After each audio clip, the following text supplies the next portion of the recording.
ভাঙরে এসে তুমি ভুলভাল বকে চলে যাবে। তুমি কি ভাবছো এই পশ্চিম বাংলা কারো জমিদারি নাকি? আবার বলছে আব্বাস ফুরফুরার কেউ নয়, ও চ্যাংড়া ছেলে, ও বাদ। আবার বলছে তোহা সিদ্দিকী আমাদের সাথে আছে। তোহা সিদ্দিকী কি বলেছে শুনবেন? তোহা সিদ্দিকী বলেছে আরএসএস বিজেপি থেকেও খারাপ হলো টিএমসি সরকার। তোহা সিদ্দিকী বলেছে, তার প্রমাণও আমার কাছে রয়েছে। কথা বুঝে আসছে না? নাই? তাহলে আজকে বলুন, এদের ড্রামাটা বুঝতে পাচ্ছেন? আচ্ছা, অসুবিধা হচ্ছে? সংক্ষেপ করবো না বলবো? তাহলে মণিপুর চেনেন? মণিপুর, এই পাশের রাজ্য মণিপুর। মণিপুরে সরকার কংগ্রেস জিতেছিল, জানেন তো? কংগ্রেস জিতেছিল মণিপুরে, শুনে রেখে দেন, কংগ্রেসের দাদাও বসে আছে। কংগ্রেস ছিল 19-20-তে মণিপুর বিধানসভায় বিজেপি সরকার জোট করে সরকার করে, ওখানে কংগ্রেস প্রথম জিতেছিল। বিজেপি হেরে গিয়েছিল, 2টো সিট কম পেয়েছিল কংগ্রেস। এই মমতা 2টো সিট বিজেপিকে দিয়ে কংগ্রেসকে ফেলে দিয়ে বিজেপি সরকার করেছে, সে হলো মমতা ব্যানার্জি।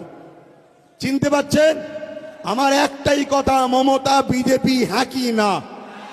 আপনারা বাংলায় বিজেপিকে আনবেন? উত্তরপ্রদেশের পূজার মতো আমার বাংলার কোন পূজাকে রেপ করাবেন? কাশ্মীরের আসিফার মতো আমার বাংলার কোন আসিফাকে রেস করাবেন? আপনি চান আমার দেশের রেল বিক্রি হয়ে গেল, আমার বাংলাটাকেও বিক্রি করে দিকে, এটা আপনারা চান? আপনারা কি চান এমন করে উত্তরপ্রদেশ, হরিয়ানা থেকে শুরু করে, প্রিয়ঙ্কা রেড্ডি থেকে শুরু করে, নানুন থেকে শুরু করে 2.5 বছরের বাচ্চা পর্যন্ত রেহাই পাচ্ছে না? আপনারা কি চান আমার বাংলার বেটিদের ঘরে রেপ করুক? এটা চান আপনারা? অতএব 10 তারিখে জীবন দেবো বলে ঢুকবেন, জীবন বিমান নিয়ে ঘর থেকে বেরোবেন। এই বাংলার মা বেটিদের ইজ্জত আবরু, বাংলার বাপ ভাইদের ইজ্জত আবরু, বাংলার বাচ্চাদের ভবিষ্যৎ, বাংলার 2.5-3 বছরের বাচ্চাদের ভবিষ্যৎ, আমাদেরকে বাঁচাবার জন্য সরকার প্রয়োজন হলে আব্বাস সিদ্দিকী জীবন দিবার জন্য তৈরি আছে। এ নওজওয়ানেরা, আমার সঙ্গে কারা জীবন দিতে পারবে? দাঁড়িয়ে যাও। কারা দিতে পারবে? দাঁড়িয়ে যাও। কারা দিতে পারবে? দাঁড়িয়ে যাও।